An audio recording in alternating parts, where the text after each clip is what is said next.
తెలంగాణ రాజకీయాలలో అనుకున్నదే జరుగుతోందా? ఆపరేషన్ ఆకర్ష్ మొదలైపోయిందా?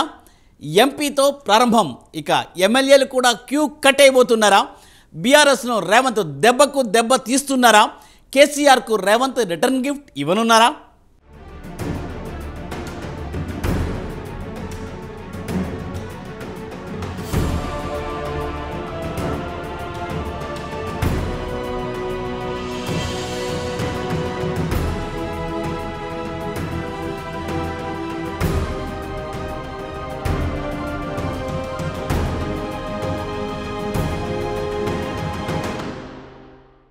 తెలంగాణ రాష్ట్రంలో బీఆర్ఎస్ పార్టీకి గులాబీ అధినేత కేసీఆర్కు ఊహించని భారీ షాక్ తగిలింది.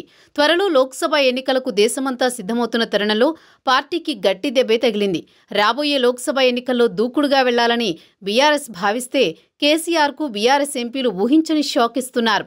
తెలంగాణలో అధికారం కోల్పోయిన తర్వాత బీఆర్ఎస్ పార్టీలో ఉన్న చాలా మంది నేతలు పార్టీ ఫిరాయించేందుకు కాంగ్రెస్ పార్టీ వైపు చూస్తున్న విషయం తెలిసిందే.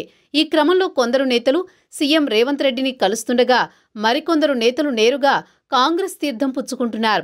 తాజాగా బీఆర్ఎస్ పార్టీకి చెందిన పెద్దపల్లి ఎంపీ బొర్లకుంట వెంకటేష్ నేత కాంగ్రెస్ పార్టీ తీర్థం పుచ్చుకున్నారు. ఆయన ఢిల్లీలో ఏఐసీసీ ప్రధాన కార్యదర్శి కేసీ వేణుగోపాల్ తెలంగాణ సీఎం రేవంత్ రెడ్డి సమక్షంలో కాంగ్రెస్ కండువా కప్పుకున్నారు. ఆయనతో పాటు పలువురు గులాబీ పార్టీ ముఖ్య నేతలు కూడా హస్తం పార్టీ తీర్థం పుచ్చుకుని బీఆర్ఎస్కు ఝలక్కిచ్చారు. ఈ పరిణామంతో పార్లమెంట్ ఎన్నికల ముంగిట బీఆర్ఎస్కు ఎదురుదెబ్బ తగిలినట్లయింది.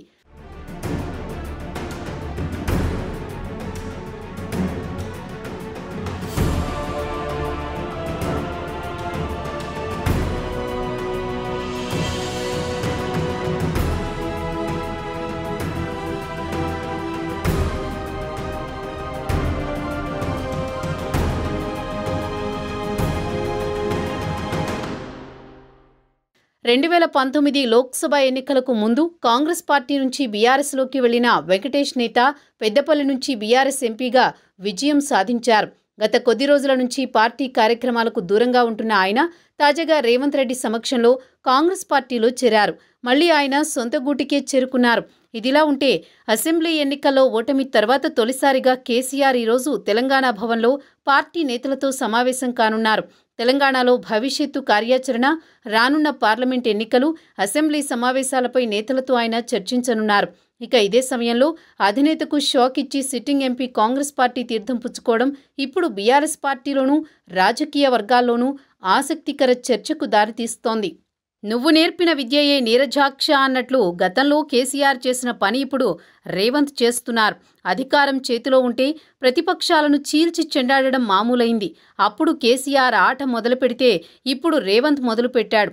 ఎమ్మెల్యేలు వస్తారనుకుంటే ఎంపీ వచ్చారు. లోక్సభ ఎన్నికల తర్వాత ఎమ్మెల్యేల వలసలు కూడా ఉంటాయని తెలుస్తోంది. ఇప్పటికే బీఆర్ఎస్ ఆధీనంలోని మున్సిపాలిటీలు ఒక్కొక్కటిగా కుప్పకూలి హస్తగతమవుతున్నాయి.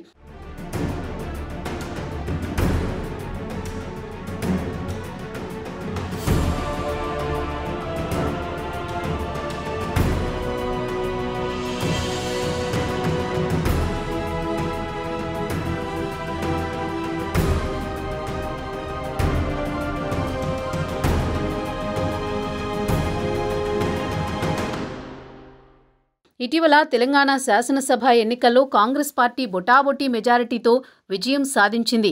మ్యాజిక్ ఫిగర్కు కేవలం 4 సీట్లే ఎక్కువ. దీంతో ప్రభుత్వం స్థిరంగా ఉండాలంటే కనీసం 10 మంది ఎమ్మెల్యేలు కావాల్సి ఉంటుందని విశ్లేషకులు చెబుతున్నారు. ఈ క్రమంలోని ఆపరేషన్ ఆకర్ష్ మొదలుపెట్టినట్టు తెలుస్తోంది. అయితే లోక్సభ ఎన్నికలు పూర్తయిన తర్వాత బాగా వలసలు ఉంటాయని అనుకున్నారని, కానీ అనూహ్యంగా పెద్దపల్లి ఎంపీ వెంకటేష్ నేత కాంగ్రెస్ కండువా కప్పుకోవడం విశ్లేషకులను సైతం ఆశ్చర్యానికి గురిచేసింది. 2 నెలల్లో లోక్సభ ఎన్నికలు ఉండడంతో ఇప్పుడు పార్టీ మారేది సీట్ కోసమేనని అందరికీ తెలిసిందే. ఇప్పుడు కాంగ్రెస్కు కావాల్సింది ఎంపీలు కాదు, ఎమ్మెల్యేలు. తెలంగాణలో కాంగ్రెస్ ప్రభుత్వం పడిపోనుందని కేసీఆర్ సహా బీఆర్ఎస్ నేతలు కామెంట్లు చేయడం, దానికి రేవంత్ రెడ్డి కౌంటర్ ఇవ్వడం కూడా జరిగింది. తాజాగా రాజ్యసభలో వైసీపీ సభ్యుడు విజయసాయిరెడ్డి కూడా తెలంగాణలో కాంగ్రెస్ ప్రభుత్వం పడిపోతుందని చెప్పడం ప్రభుత్వ మనుగడను ప్రశ్నార్థకంగా మారుస్తోంది.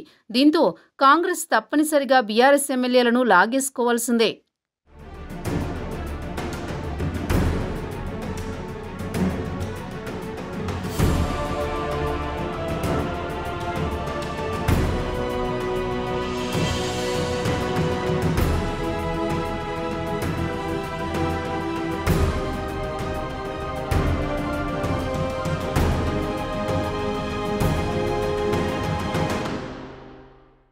ఇప్పటికే 5గురు బీఆర్ఎస్ ఎమ్మెల్యేలు రేవంత్ రెడ్డిని కలిశారు. పేరుకు మర్యాదపూర్వకంగా నియోజకవర్గ అభివృద్ధి కోసం కలిశామని చెబుతున్నప్పటికీ అంతర్గతంగా జంపింగ్కు సిద్ధమైనట్లు విశ్లేషకులు అభిప్రాయపడుతున్నారు. ఈ సందర్భంగా తమ నియోజకవర్గ అభివృద్ధి కోసం సీఎంను ఎవరు కలిసినా తప్పులేదని, అయితే ముందుగా పార్టీకి సమాచారం ఇచ్చి కలవండని బీఆర్ఎస్ అధినాయకత్వం చెప్పడం కొసమెరుపు. ఎవరు ఏమీ ఎలా ఎప్పుడూ చెప్పుకున్నా కాంగ్రెస్ మాత్రం ఆపరేషన్ ఆకర్ష్ మొదలు పెట్టినట్లే.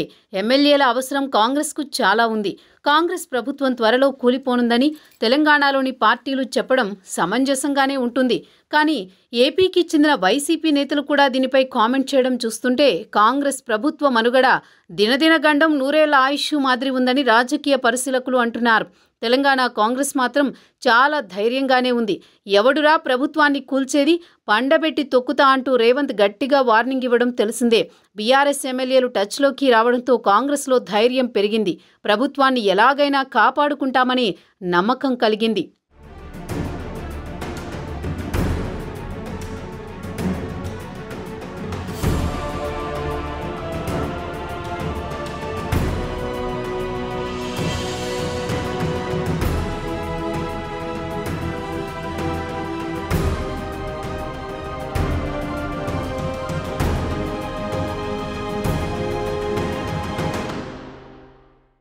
ఇటీవల బీహార్లో జేడీయూ ఇండియా కూటమి నుంచి తప్పుకోవడం, జార్ఖండ్లో సీఎం హేమంత్ సోరెన్ అరెస్టుతో ఏర్పడిన స్తబ్దత లాంటి సంఘటనలతో తర్వాత టార్గెట్ తెలంగాణనే అనే అనుమానాలు మీడియా వర్గాల్లో చర్చ నడుస్తోంది.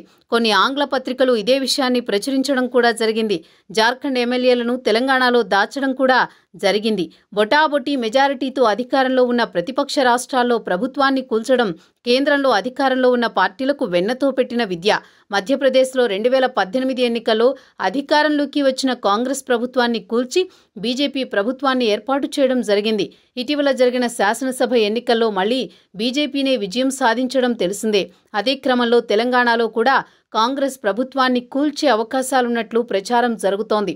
అయితే లోక్సభ ఎన్నికల వరకు ఇలాంటివి జరిగే అవకాశం లేదు. ఒకవేళ కేంద్రంలో మళ్లీ బీజేపీని అధికారంలోకి వస్తే మాత్రం ప్రమాదం పొంచి ఉన్నట్లే. దీంతో కాంగ్రెస్ ముందు జాగ్రత్తగా బీఆర్ఎస్ ఎమ్మెల్యేలకు వల విసిరింది. ఏ వలలో చేపలు ఎప్పుడైనా పడవచ్చు.